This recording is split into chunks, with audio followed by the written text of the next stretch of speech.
થતા હોય તે માને એવી પ્રાર્થના કરવાની કે માં, અમે મનુષ્ય તો અમે મેલા છીએ, અમે અમારા બળથી સુધરવા જઈશું તો આ જન્મ નહીં, જન્મો જન્મ થઈ જશે, અમે સુધરવાના. પણ જો તું મારી માં હોવ અને તને એવું લાગતું હોય કે આ તારો દીકરો સુધારવા માંગે છે, તો લે સુધાર દે, તાકાત હોય તો. માને કેવું પડે સુધાર દે, લે તારા શક્તિ હોય સુધાર દે, હું સુધારવા તૈયાર છું. પછી માં એવું કે કાં તો હારો પૂરે માથે પડ્યો. પછી માં ધીરે ધીરે ધીરે ધીરે એની પ્રોસેસ ચાલુ કરશે.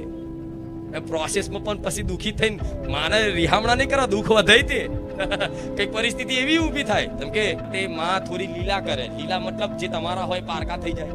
જેમ તો તમારી પર વિશ્વાસ હોય એ દગો કરે. જેના આશરે તમે જીવતા હો એ જ કાલ આધાર ના રહે. કોઈ ઘટના બને ઘરમાં, કોઈ વ્યક્તિનું મૃત્યુ થઈ જાય, કોઈ નક્કી નહીં હોતું, કોઈ નક્કી નહીં હોતું ક્યારે શું થવાનું હોય છે. તમને એવું લાગે અમે નોધારા થઈ જાય, પણ ના, માએ આ બધી લીલા રચાઈ છે, ભગવાને કૃપા કરી છે અને તમે હવે જલ્દી માના શરણમાં પહોંચવાના છો. તારે આવી પરિસ્થિતિ આઈને ઊભી થઈ જાય છે. એક જ માર્ગ દેખાય કે માં, આ બાજુ મૃત્યુ ને આ બાજુ માતા. તો મૃત્યુને કદાચ નક્કી ના કરતા કે મરી જવું છે, માં બેઠી છે ભરોસે, જીવન મૂકી તો જોજો એક વખત.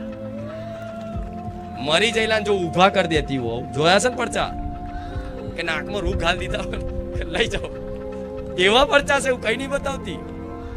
નાકમાં રૂ ઘાલ દીધું એવા પેલા બધા બહુ અઢળક પડચા છે. નાકમાં રૂ ઘાલ દીધું હોય એવા ઊભા થઈ જશે. તો મરેલા ઊભા કરેલા હોય કુખાર મેલડીએ, તો જીવતાને મરવા દઈશ, અધ વચ્ચે નહીં છોડ. આ વિશ્વાસ રાખજો. ખાસ જે અત્યારે જવાનીની ઉંમરમાં, યુવા અવસ્થામાં જે ભક્તિથી જોડાયા છો ને, એમને કહીશ કે આ ભક્તિનો માર્ગ ગમે તેવી પરિસ્થિતિ આવે, ગમે તેવું આવે, પણ આ ભક્તિનો માર્ગે આગળ વધતા જ રહેજો. હું હારવાય નહીં દઉં.